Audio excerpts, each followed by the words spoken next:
Oh, fellas, it's nasty. This trailer, yes, it's doing some things to me, guys. We've got some returning exotics, which I know doesn't get everyone off, but a big surprise in this one. I was not expecting to see it. We'll go over that. We're gonna actually stop the trailer frame by frame to get a good look of what weapons we're gonna be seeing in this next season. But first, I wanted us to cover the new Pinnacle Weapons. As Bungie has now disclosed that information for us, these will be available to go after starting next week, and they look pretty sweet. So first up, let's look at the Gambit Pinnacle Weapon. It's called Hush, which is kind of funny. Hush, you got your own bow. Hip fire precision shots give a massive draw speed bonus. All right, so I don't know how I feel about this because it's a little difficult to land hip fire shots with a bow, or at least hip fire precision shots. Now, you could, considering that this is a legendary weapon, stack a freehand mod on here and it will increase your hip fire accuracy. So you could stack it there, and I'm assuming that this bow by default probably already has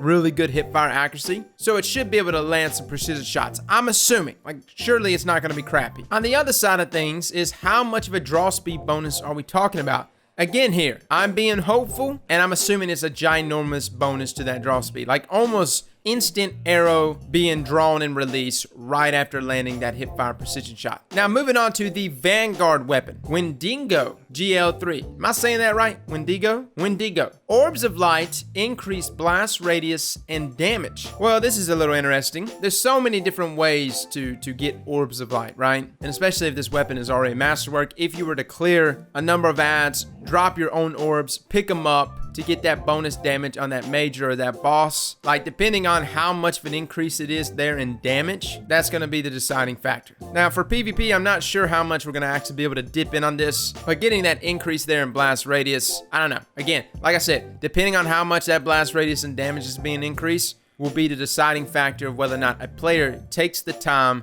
to actually activate this perk. Now moving on to the Crucible Pinnacle Weapon, we have the Revoker. Yes, boys and girls, it is a sniper, something that everyone has probably been asking for since Season 3. This weapon states that missed shots are returned to the magazine after a short duration. Holy balls. So it's kind of like Icebreaker, but it only activates on missed shots, which is kind of interesting. So like Icebreaker, of course, regenerates ammo, whether you get a kill or you don't, right? It just sits back there and continuously keeps regenerating ammo. Revoker, where it's different, is you can't just sit back there and lane forever and get kills forever. No, it only really aids those that can't land their snipes. I like it. I don't think it's going to be broken. I don't even think it's going to be anywhere close to as broken as what Icebreaker was whenever it had its reign. I think there's going to definitely be some laning Larrys for a period of time after the new season launches, but that's to be expected. If anything, this weapon, this Pinnacle Weapon, might actually encourage some players to try sniping. On PC, you see people sniping like literally every game,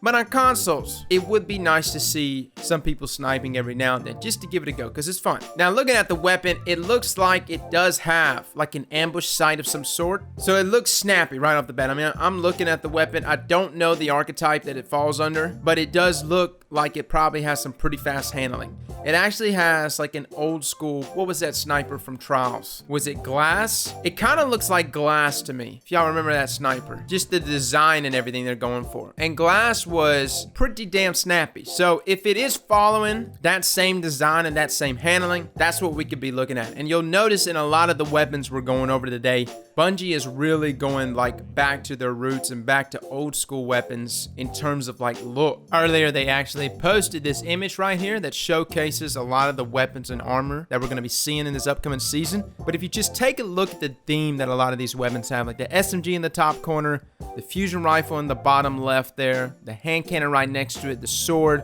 they're kind of bringing back kind of that old vault style. To me it is. That's what it reminds me of. Like Perun's Fire was the first thing I thought of when I saw the fusion rifle there. Praeton's Revenge is also what I thought of when I saw the sniper. So a lot of these weapons have some similarities between them and D1 weapons in terms of look. But we also have a few weapons here that look very similar to some of our D2 weapons. The sword there at the bottom, very similar to something like Claymore, already present in the game, but stuck in year 1. The sidearm there looks like a copy of Drang pretty much. Like, I actually have Callous Treasure or one of those ornaments present on my Drang, and it looks so similar to this. But as you can see there, the raid weapons are all very similar in that gold and purple color setting. But when we take a look there at the middle, this is when we start seeing some exotics. Now, all the way on the right, we have a sword. Now, this looks like a sword themed for the raid. So I originally thought that this sword was probably a raid drop. But then we see gameplay here of it, and people are also shouting in the comment section that it's Raise Lighter. Does it have some similarities between it?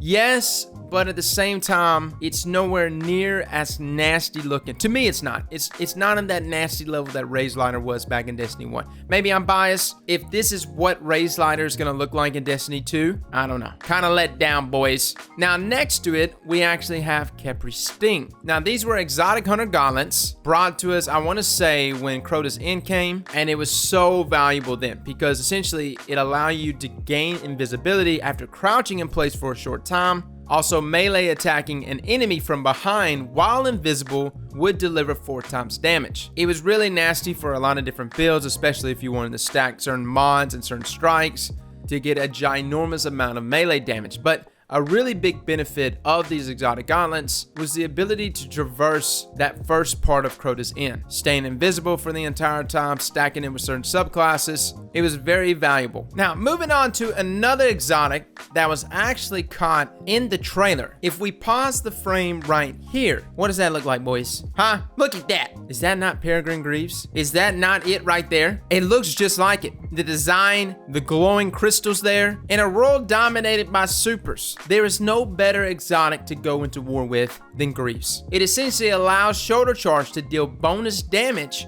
when activated while in the air. Now, the benefit of this inside of something like PvP, Greaves essentially allowed you to kill a super with a single shoulder charge. It was the ultimate counter. Of course, it was difficult. You had to close the gap. Supers normally had people moving much quicker, but if you happened to do it, it was nasty. So yeah, guys, I think Greaves is probably making a return. Now, moving on to the other thing that we saw in the trailer, a rocket launcher. Yes, boys and girls, this is the Truth rocket launcher. I honestly thought Gjallarhorn would have been brought back before Truth, but if you're looking for a dominant PvP rocket launcher, not sure if you are, but if you are, Truth is it. It is by far the deadliest rocket launcher back in Destiny 1 when it came for like heavy round inside of trials. It's got insane tracking, and at the time there was something called grenades and horseshoes. It was present on a lot of different rocket launchers, but I will say that Truth seemed to amplify it much more, as it essentially allowed the rockets to have proximity detonation. Extremely nasty here, boys.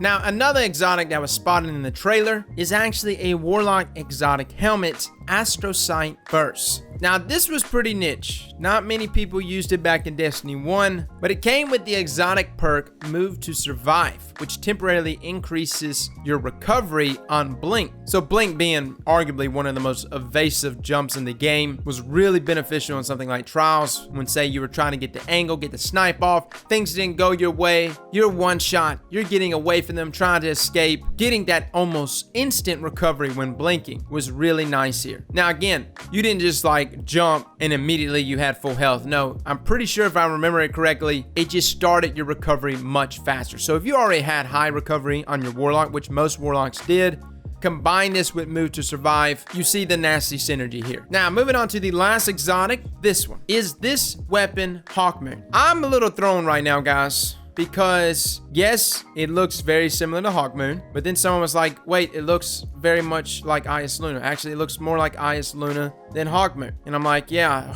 Jesus, you're kind of right. But then again, Hawkmoon and Ias Luna both look very similar. I'm going to go out on a limb and say that this is not Hawkmoon. And I'm going to say this is the raid hand cannon, since it's consistent with the raid theme. Similar to the sword that we believed was Raise Lighter, or some people were commenting and said it was Raise Lighter. I think that's just a raid sword consistent with the raid theme. Now, in the picture that was posted, there was the question, well, is that Hawkmoon right there in the middle? It's got the blood splattered on it. Doesn't look anything like Hawkmoon. Matter of fact, it looks like a blue hand cannon. Very simple. I really don't know, guys. I have no idea what that hand cannon is. Could just be a new weapon, which I'm completely down with. It is in the same column or right next to 2 other exotics. So they placed it right there next to Truth and Khepri Sting. So it could very well be a new exotic being brought to the game. But then when we look here on the bottom of the page, we see this pretty picture. Now, the pessimistic side in me looks at this and sees an ornament for malfeasance. Can't tell you how many times I've seen ornaments for malfeasance, and I've been excited thinking it was a new hand cannon. But this may actually be Rose, which is not actually going to be called Rose anymore. Essentially, though, guys, it's the counter hand cannon to Thorn. So could this be it? I don't know. I mean, it looks like it could be. But again, like I said, I've had my hopes up in the past, and then it just turns out to be a malfeasance ornament. So guys, let me know in the comments below if I missed anything in terms of exotics. These are all the ones that I saw in today's trailer. Now, there is a new 6-player activity coming this season, which is called the Menagerie. You'll have challenges from Callus himself, and upon completing these challenges and traversing the maze, you will gain access to Lost Vaults. Now, these Lost Vaults, I'm assuming, will probably give you the new armor sets coming this season. Similar to Season of the Drifter, yes, armor sets will be present in this new 6-man activity. Hopefully, the activity will just be fun enough that most people are just jumping in there and playing it because they enjoy the activity, and the armor sets are just kind of a cherry on top. I will say it's very interesting that they're making it a 6-man activity outside of the raid. Normally we've saved that only for raid activities, so this one's going to be interesting. Pretty much it. Again, if you want to look at what's going to be happening between June and August, Bungie does have the roadmap here in front of us and their gameplay calendar to showcase what's to come, so feel free to take a look at that. Fellas and ladies, hey, thank you all for coming and watching, and as always, slap that like button like your mama told you right.